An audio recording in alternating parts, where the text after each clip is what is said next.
Here's my vlog for the 2nd of March on 2024 on a Saturday.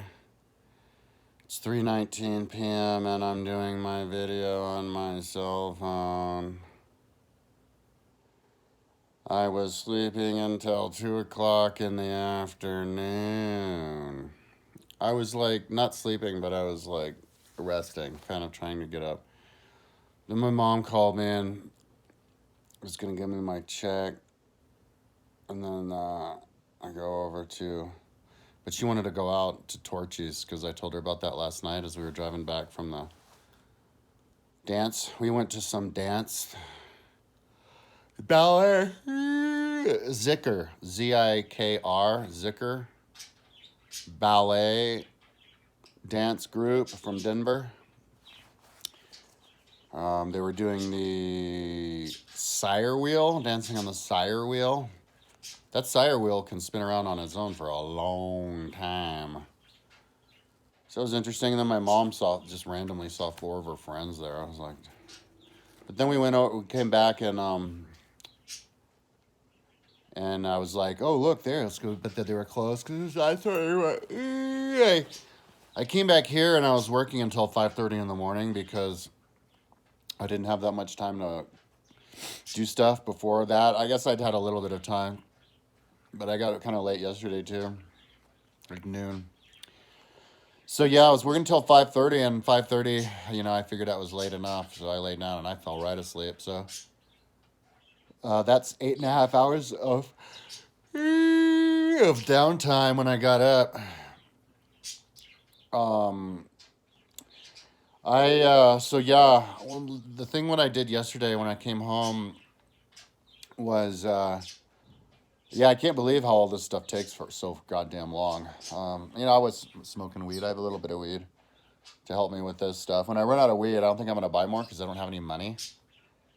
Like I'm gonna pay off all my credit cards. Like I got $2,100 this month, but I'm 800 over the limit on one credit card. I was 8,700 over the limit on my checking.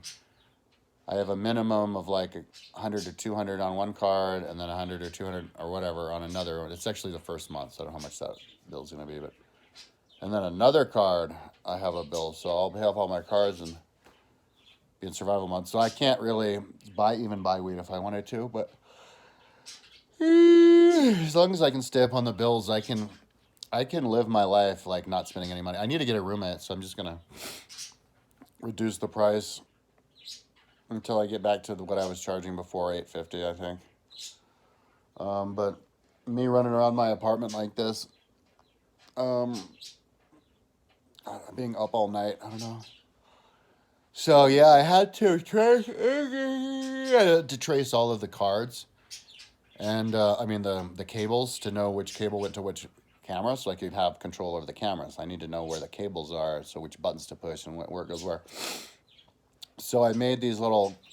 I wrote on a piece of paper the name of it, and then I got masking tape and wrapped their masking tape around it, and then had a tag sticking, and then I poked a hole with my scissors, drilled a hole with my scissors to stick a 4-inch zip tie through, and then I did the zip tie like little doggy tags over the cables. The cable for this living room TV, I created 4 of them. One for the outside of this wall, one for the inside of my wall, my closet, where it pokes through, one for when it goes behind the bookshelf, and one for when it pops out of the thing, just so I know what cable is not if I'm looking for another one. And did that with all my cables, figured out the cameras. The problem is I can't use all of my, there's 2 of my cameras that I can't use right now because they don't have memory cards, and I don't have extra micro SD cards laying around to stick it in. It has to have a micro SD card stuck in, so I ordered 2 more. They were $35 each. Yeah. And they were like 680 gigabytes or whatever, but I thought I had them before. I thought I looked in every single one because I bought 2 memory cards just like a month ago.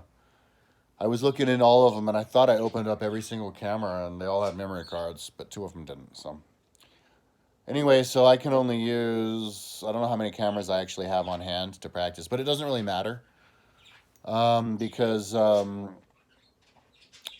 last night, then I went looking at the actual like program to see if I could learn how to do it, and I was looking at, I was trying to figure out the hyperdeck. That's where I store my videos to put in my video, but um, the hyperdeck has a little screen on the hyperdeck, but I bought another monitor just to make it easier. An 8-inch monitor up on the top, so I don't have to do like this, and it wasn't hooking up, so I started to watch a video to see if that was hooked up right, because there's a bunch of ports in the backside that aren't utilized, and I don't know, maybe I just didn't hook up right. Because when I hooked up this studio like 3 years ago, I didn't actually completely finish it. And I remember I never hooked up that monitor to the hyperdeck. I kind of like stopped, As soon as I figured it out a little bit and I got excited, I was like, okay, well, that was fun. And I went back to my website. So I was kind of looking at a tutorial until I realized that it's way too fucking late for that. So I was like, what's this program? Because, if I wanted to stream, like I streamed the other day, and all it was just this white screen. And it was that white screen. I'm like, what are these? So I was just pushing buttons, seeing if it did anything. And then I went over to these little buttons here, and I was like, boom. Oh, right. Of course, that's how you control the program over here. And so it like came back to me, and I was like, all right, that's a good time to go to sleep. I figured out camera stuff. I labeled all my cables. Figured out those buttons again. I think I'll go to sleep. But yeah, it's amazing how long it takes to do stuff. Yesterday, the beginning part of the day was when I was filling out applications for my Medicaid. And they needed to know my bills, but I don't even know my bills. I tried to get into my homeowners, and I couldn't get into homeowners. So I'm going to look through my files and see if there's some file that has passwords for the homeowners and all this stuff, because I might have some money in escrow in there, which would be cool. And because I paid, and I don't know, maybe they took it out of my bank instead of taking it out of my account. I don't know. But I was going to look, and so, yeah, and then I started applying I tried to apply for a debt consolidation loan at my bank, but the link that the guy sent you had to do a code, and the code never came to my email. So it's like a glitchy. So I'll try that again today and maybe tomorrow, and if it doesn't work, he offered over the phone to do it. So I'll just do the application over the phone. My Medicaid application will take 3 months to pop in if I get it, which I don't think I will. I don't think they give you Medicaid for having Asperger's. I don't think I have Asperger's, but I got diagnosed for Asperger's. So, she had to diagnose me with something. Some lady, I did it. I had it medicated at the time, so I took advantage of that to try to fight this DUI for weed that I got. And so I got a joint diagnosis for Asperger's and persecuted personality disorder. So I looked it up. That's not a thing. She made it up. So I guess you can make stuff up. Anyways, so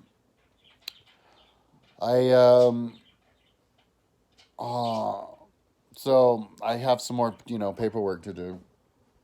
Dig through my folders, my files, but it's kind of late in the day. I think I'm not drawn to look at that paperwork. Maybe I will, but I kind of figure I should do that tomorrow on Sunday, because it's, I was doing pretty well with the studio, and I'm in the mood for the studio. So what I'm gonna do is I'm gonna go through all this next week on the studio until Sunday, and hopefully that'll be figuring out the studio, and then I'll be good enough to actually do the video. I was kind of explaining to my mom today the concept of smartest man in the world. That's what I'm gonna do. I'm gonna proclaim myself to be the smartest man in the world, because it's time for integration of the mind, intellectual integration. I was telling my mom, like when they first invented railroads, every country had a different railroad width, and so that they had to standardize the railroad width so that the trains could go from country to country to do trade with each other. And so that's what we need to do in the world of intellectualism, because if you're like, say, the best historian, philosopher in the world, but then you go and you're hanging out with a bunch of like rich people who make their money with stocks and bonds, And so the rich people are talking about stocks and bonds and businesses and investments and fine wines in southern France and stuff.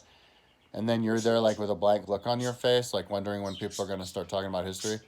And then they're like, "Ha, you idiot! You don't know anything about stocks and bonds and leveraged buyouts and fine wines and yachts and stuff. You know, rich people stuff. So you're stupid, haha." See, that's an example of non-standardized intellectualism. They're using their own little niche mind stuff, but then they can justify it because that's how you make money, and anybody with the most money is the smartest. Because that's basically Trump's philosophy. Listen to anybody talking about Trump, Michael Cohen or anybody, but it's not Trump. It's all these rich people. Like, we're falling into decadence, and we have to fight against it because the wealth discrepancy got too high, and so now it's getting to people's heads. So mental standardization is there's one subject. It's history, because it's the subject that every other subject springs from. If you specialize in chemistry, then when you take the history test, it's chemistry is embedded in it. You would just want to know the history of chemistry. Everything has history. That's why history is the mother of all subjects. And then the subject matter within history, something that's the most socially aware of, like politics and policy and all this kind of stuff, is going to be the highest end of knowledge. So when you take the history test, you know what your knowledge is in terms of a number based on Wikipedia, but also the quality, because you get exposed for what type of thing you're interested in and what type of person you are. And there's better types of knowledge. You know, like if I was to talk about the history of like stuff nobody cares about, you know, little industry niche, that's not even going to show up on Wikipedia, so you won't even get any points for that. You know what I mean? The stuff that shows up on Wikipedia is the important stuff. So then you take the test, you do the grade, and then whatever grade you are, if you're the highest grade in the world, you're the smartest man in the world. Now, I have the advantage of being the only person taking the test. So if I'm the only dude taking it, I can get my ass handed to me. I could do the job of a moron, which I will do in the beginning. And I'll still be able to proclaim myself smartest man in the world. And yes, sure, there might be like history professors out there who could beat me, but they ain't taking the test, so they're not participating, so they can't proclaim themselves to be smartest. It's just that simple. And they could only beat me now. I'm not saying that anybody's going to be able to beat me after I start training and I sober up and I'm like, listen to the stuff. Like I'm ready. I want to go to the competition. Let's see if anybody can beat me, type of deal. And so yeah, that's it. It's the smartest man in the world concept, and I'm eventually going. I need to make money to merchandise. I'm eventually going to design T-shirts that have have removable sticky things on them, but they have to be aerodynamic. So maybe it's some kind of like ink you can wash off, and then you would write it in again in the certain areas in pen, and then you'd wash it away, and that would be cool. And then you sell that, and you actually walk around with it on your chest. Your knowledge number, your strength numbers, all of that. It's like NASCAR, only for you, not who's sponsoring you. So that's what's firing me up. And, you know, I could take that history test whenever. I don't need a studio, but I'm still making progress with the studio, and it's like, oh my God, so exciting. Like, so the way the studio works is, you know, my computer's over here. I have what's getting broadcasted literally right in front of me on this big ass screen. And then over here on the left, I have another big screen that has all the different other windows that I could point to. So I have all my cameras. I think I have 5 ports. There's 10 ports, but 2 of those ports are for I don't know, communication with the computer. I can't remember exactly what. 8 of those ports are for cameras, but I use 2 of those ports for the HyperDeck. So I have 6 ports for cameras, but that doesn't limit me to 6 cameras because you can use little switchers. So, for example, my first port for the camera, that camera here on my living room and my main front camera share it. So I just have to hit the switch button that switches to the camera, but it's not that simple. You have to actually go to the camera and switch it back to film mode. But that's all you have to do. So it's pretty instantaneous. You just switch it over, go to the actual camera, switch it back into film, and you're back in business. So, and you can do that. And I have 2 switchers. I have one switcher on top of another switcher. So you can stack switchers. I don't know how many times, but so it's basically it makes it limitless how many cameras you can have. And so And so the HyperDeck is the extra video I have, and I have two of those for that. And I haven't figured out exactly how to do that, to connect the HyperDeck to the monitor, and then all the other stuff. So yeah, but I mean, like right now, if I wanted to do a stream and like activating different cameras, and I think even putting in sound effects and little picture-in-picture, I'm almost there. I can almost pretty much do it now.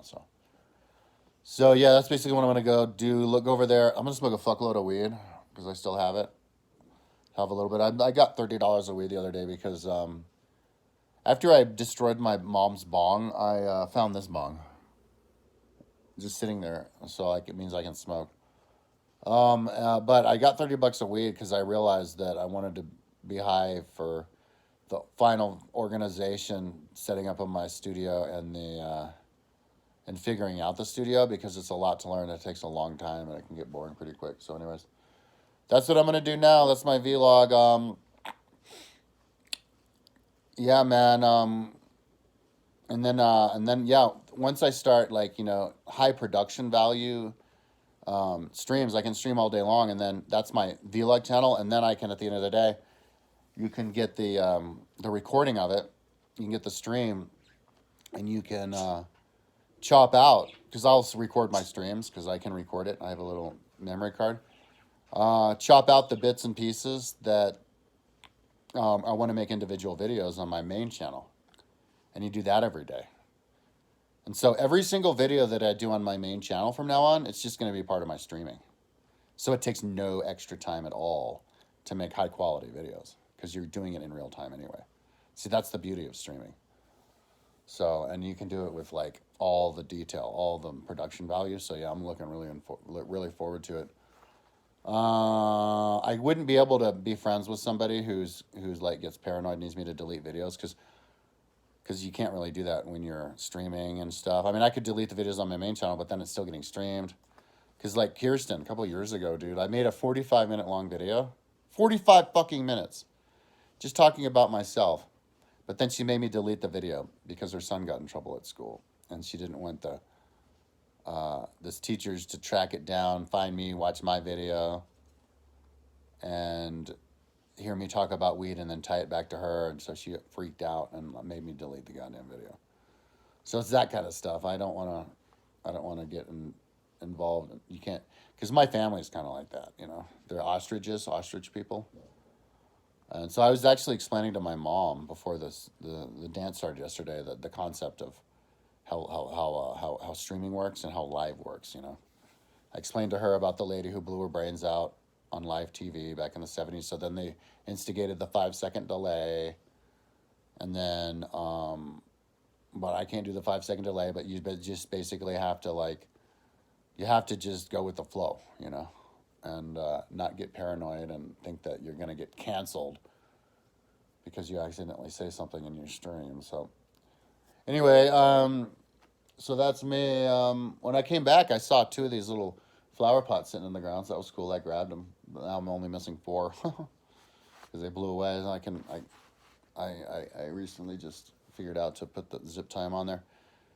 Anyways, so that's enough talking. Almost 20 minutes. That's my vlog for the day. I'm gonna get going. I was up all night, and why the fuck did that thing turn off? I need to figure out. I hope I didn't break that thing. Because I thought it was plugged in. Anyways, yeah, I have to figure out how to do that. That's my CrossFit timer, and then there's one in my room. Anyways, lots of random stuff. But yeah, studio time today. So next Monday, that's when I'm gonna be coming out with the studio streaming. It's gonna change the world. I'm gonna take the tests. I'm gonna take all the tests. It's gonna be the thing. But the cool thing about streaming also that I didn't get around to saying is, that's when I can start begging for money and always doing links. Give me money, donate, give me money, begging for money, I need money. I'm not the kind of person who begs for money if I don't need money. Even if I don't own anything. Like, I don't own a gravel bike. I don't own a mountain bike, unless you want to call that a mountain bike. It's like fucking 40 years old. I don't own a car. I don't own insurance. I don't have insurance. My teeth haven't been looked at for 5 or 6 years. All of my money goes to interest on credit cards. And I have the most amazing website ever that nobody's given any money to. So give me money! And I will go to find other ways to do it too. Anyways, let's keep it under 20 minutes. Talk to you later.